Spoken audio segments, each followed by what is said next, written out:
ഈ manifestation coach അതെന്താ സംഭവം, ശരിക്കും എന്താ മാനിഫെസ്റ്റേഷൻ?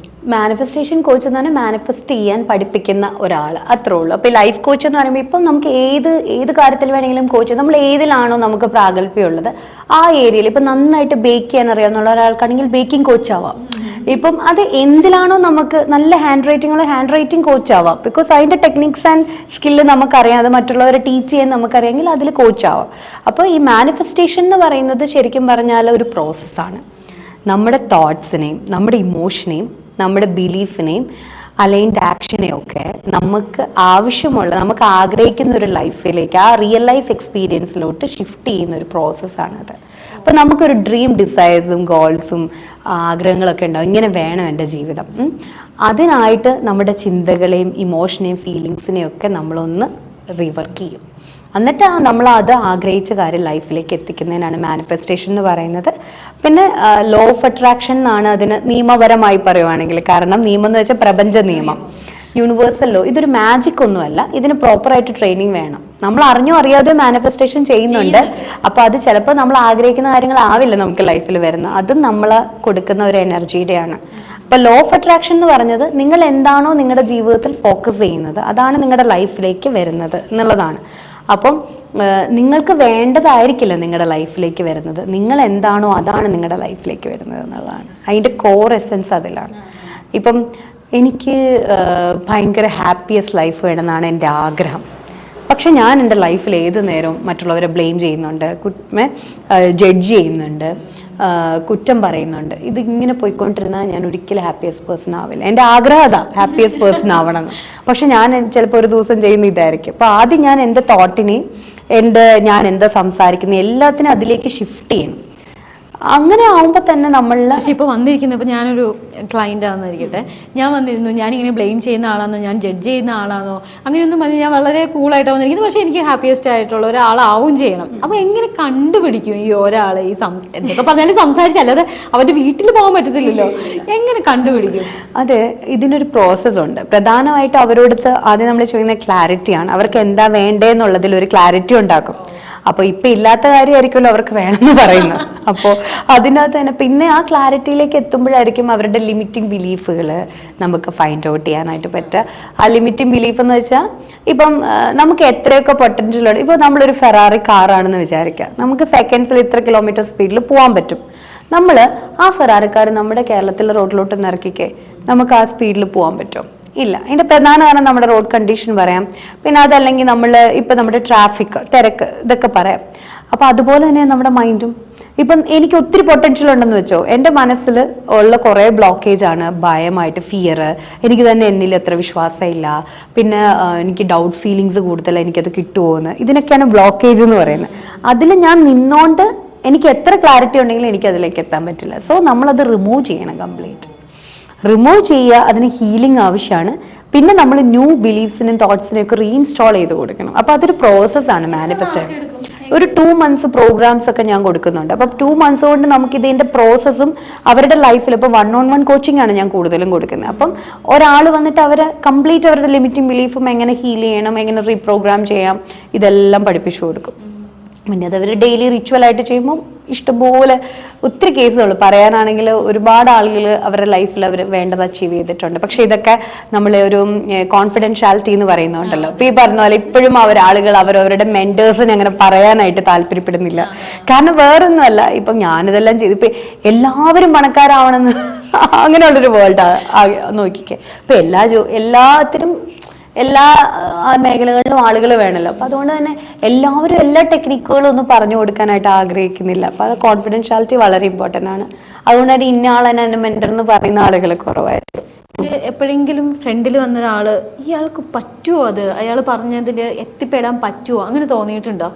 അങ്ങനെ പറ്റുമോയെന്ന് തോന്നുക എന്ന് പറഞ്ഞാൽ എനിക്ക് അയാൾ ഇപ്പോഴും അയാളുടെ ലിമിറ്റിംഗ് ബിലീഫ് ഹോൾഡ് ചെയ്തുകൊണ്ടാണല്ലോ ജീവിക്കണേ എന്ന് റിയലൈസ് ചെയ്താൽ മാത്രമേ ഉള്ളൂ. അല്ലാതെ അയാൾ അത് റൈസ് ചെയ്ത് ഞാൻ ഹീൽ ചെയ്യാൻ റെഡിയാണ് എന്ന് അയാൾക്ക് ഒരു തോന്നലുണ്ടെങ്കിൽ അയാളുടെ എന്ത് ഇഷ്യൂ നമുക്ക് ഹീൽ ചെയ്ത് വിടാം. കാരണം ഹീൽ ചെയ്യാതിരുന്നു കഴിഞ്ഞാൽ നമുക്കിപ്പം എൻ്റെ മനസ്സിലൊരു വേദന നിൽക്കും. എൻ്റെ ചിലപ്പോൾ എൻ്റെ ചൈൽഡ്ഹുഡിലുണ്ടായ ഒരു ഇൻസിഡൻറ്റിൻ്റെ ഭാഗമായിരിക്കാം. ആ വേദന ഞാൻ കീപ്പ് ചെയ്തുകൊണ്ട് തന്നെ ഇരിക്കുവാണെന്ന് വിചാരിച്ചു. അതിൻ്റെ മുകളിൽ നമുക്ക് എത്രയൊക്കെ സക്സസ് ഉണ്ടായാലും ചിലപ്പം എനിക്ക് എവിടെയോ എന്നെ പുറകോട്ട് പിടിച്ച് വലിക്കുന്ന ഒരു സാധനം ഉണ്ടാവും. അപ്പം വൂൺസ് നമ്മൾ പോലും അറിയാതെ നമ്മുടെ ഉള്ളിലുള്ള ആ വൂൺസ് ഉണ്ട്. ചിലപ്പം ചൈൽഡ്ഹുഡിലായിരിക്കും, അല്ലെങ്കിൽ ചിലപ്പോൾ ഒരാൾ നമ്മളോട് പറഞ്ഞൊരു കമൻ്റ് ആയിരിക്കാം. നമ്മളെ എഫക്റ്റ് ചെയ്യുന്നത് ഡിഫറെൻ്റ് ആയിട്ടായിരിക്കും. അപ്പം അത് നമ്മൾ ഹീൽ ചെയ്ത് കളയാതെ, ഹീലിംഗ് എന്ന് ഞാൻ പറയുമ്പം ഇപ്പം ഞാൻ പറയുന്ന പോലെ ഇപ്പം നമ്മൾ ജനിച്ചിട്ട് മൈൻഡ് ക്ലൻസ് ചെയ്തിട്ടുണ്ടോ? ഇപ്പോൾ ഒരു ദിവസം എൻ്റെ മനസ്സിൽ ആവശ്യമില്ലാത്ത ചിന്തകളെല്ലാം ഒന്ന് കഴുകി കളഞ്ഞേക്കാമെന്ന് നമ്മൾ ചിന്തിക്കുന്നുണ്ടോ? ഇല്ലല്ലോ. ചിലപ്പോൾ ഇന്നത്തെ ദിവസം നമുക്ക് നല്ലതും ചീത്തയുമായിട്ടുള്ള ഒത്തിരി അനുഭവങ്ങളിലൂടെ നമ്മൾ കടന്നു പോയിട്ടുണ്ടാവും.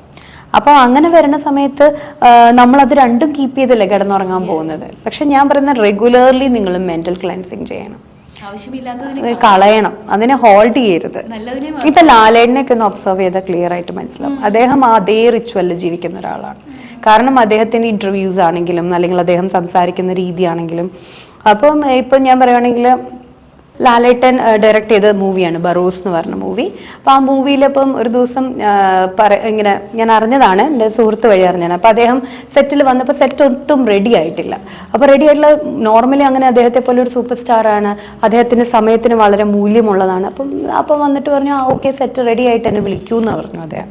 അപ്പോൾ ഇത് കണ്ടപ്പോൾ അവിടുത്തെ ക്രൂ മെമ്പേഴ്സ് വന്ന് അദ്ദേഹത്തോട് ചോദിയോ ലാൽ സാർ ഞങ്ങളോട് ചൂടൊന്നും ആയില്ലല്ലോ എന്ന് പറഞ്ഞു. അപ്പം അദ്ദേഹം പറഞ്ഞൊരു വാക്ക് ഇതാണ്, ഇപ്പം ഞാൻ ഇപ്പൊ ചൂടായാലും ദേഷ്യപ്പെട്ടാലും റെഡി ആവാത്ത സെറ്റ് എന്തായാലും റെഡി ആവാൻ പോകുന്നില്ലല്ലോ.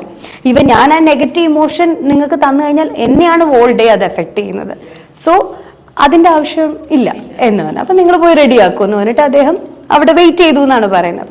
അപ്പൊ നമുക്കിപ്പം ഫെമിലിയർ ആയിട്ടുള്ള ആളുകളെ എടുത്തു കഴിഞ്ഞാൽ അവരുടെ മൈൻഡിനെ ക്ലെൻസ് ചെയ്യാനായിട്ട് അവരെടുക്കുന്ന ഒരു എഫേർട്ടിന് നമുക്ക് മനസ്സിലാവും. ഇപ്പൊ ഈ മൊബൈൽ ഫോൺ ഇതിന് വലിയ വെയിറ്റ് ഒന്നുമില്ല. ഇപ്പൊ ഞാൻ ഈ ഇന്റർവ്യൂവിൽ ഇന്ന് മോർണിംഗ് തൊട്ട് ഞാൻ ഈ മൊബൈൽ ഫോൺ ഇതേ പൊസിഷനിൽ പിടിക്കുകയാണ്. ഈവനിങ് ആകുമ്പം എൻ്റെ കൈയുടെ അവസ്ഥ എന്താവും? ഇത് വലിയ വെയിറ്റ് ഉള്ള സാധനമല്ലേ, ഇത് റിസ്റ്റ് ചെയ്യുന്ന ഇറങ്ങി ഇവിടം വരെ എനിക്ക് പെയിൻ ആവും.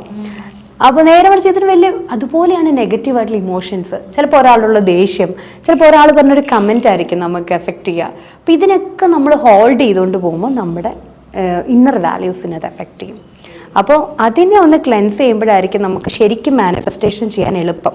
ഇല്ലെങ്കിൽ നമുക്ക് കുറേ ഇടയ്ക്കിടയ്ക്ക് നമ്മൾ ആഗ്രഹിക്കുന്നത് പോലെ നമുക്ക് ചെയ്യാൻ പറ്റിയെന്ന് വരില്ല. അതുപോലെ തന്നെ ഈ പ്രപഞ്ച ശക്തിയിൽ ഉറച്ച വിശ്വാസം വേണം.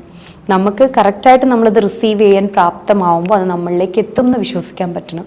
അപ്പോൾ ഡിറ്റാച്ച്മെൻ്റ് ആണ് മാനിഫെസ്റ്റേഷനെ നശിപ്പിക്കുന്നത്.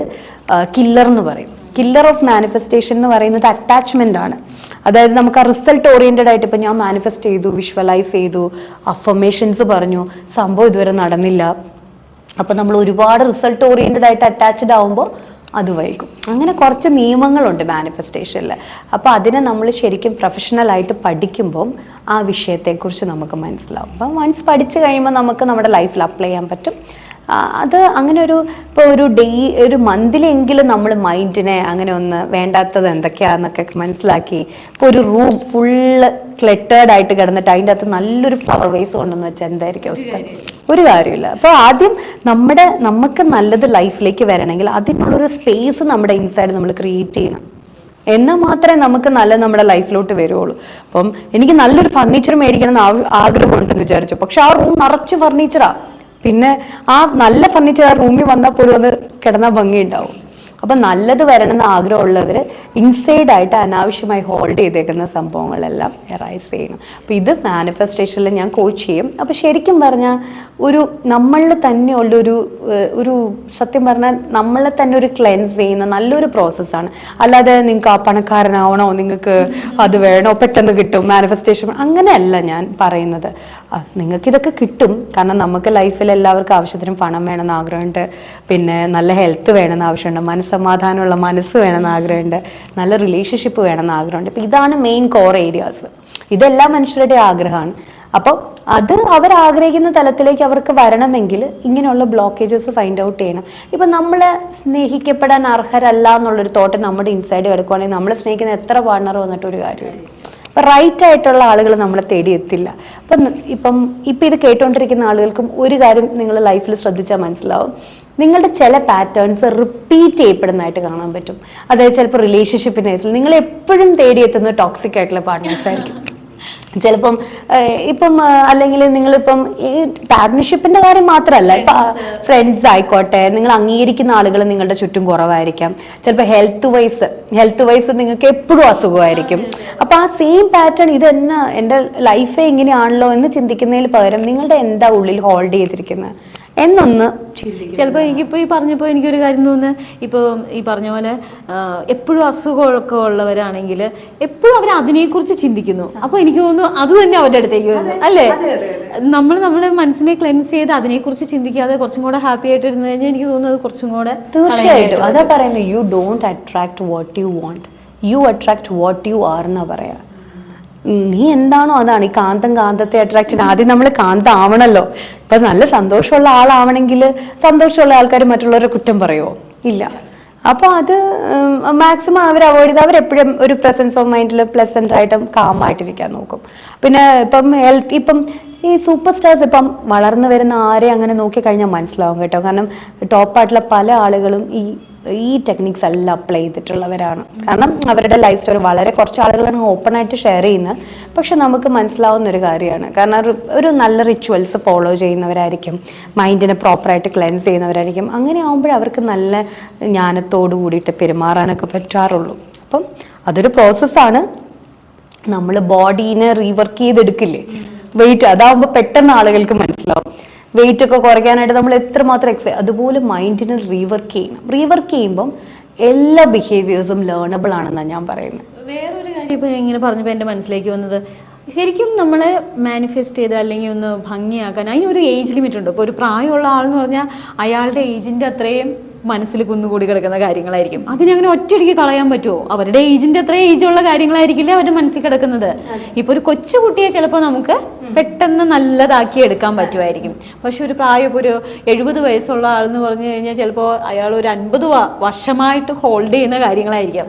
ഭംഗി പാടല്ലേ അത്? അതിനകത്ത് ഏറ്റവും ഹോൾഡ് ചെയ്യുന്ന ബേസിക് സാധനം സെയിം ആയിരിക്കും. അതായത് ഇപ്പം ഞാൻ സ്നേഹിക്കാൻ കൊള്ളില്ല എന്നുള്ളൊരു വിശ്വാസത്തെ ഞാൻ ഹോൾഡ് ചെയ്യുന്ന ഒരാളാണെങ്കിൽ എൻ്റെ ലൈഫ് ലോങ് എക്സ്പീരിയൻസ് സെയിം എക്സ്പീരിയൻസാണ് ഞാൻ വരുന്നത്. അപ്പോൾ ഈ സെയിം എക്സ്പീരിയൻസ് എല്ലാം വരുന്നത് എന്നെ സ്നേഹിക്കാൻ കൊള്ളില്ലെന്നുള്ള എൻ്റെ ആ ബിലീഫ് സിസ്റ്റം കൊണ്ടാണ്. അപ്പോൾ ആ കോറിലേക്ക് അതിനെ ഒന്ന് നുള്ളിയെടുത്താൽ മതി. അപ്പൊ അതാ ഞാൻ പറഞ്ഞ ഒരേ പാറ്റേണിൽ കിടന്ന് കറങ്ങുന്നത് നിങ്ങൾക്ക് കാണാൻ പറ്റും. അപ്പൊ പലരും അതിന് വിധി, ഞാനൊരു വിക്ടിമാണ്, എൻ്റെ ലൈഫ് ഇങ്ങനെയാണെന്നൊക്കെയാണ് പറയുന്നത്.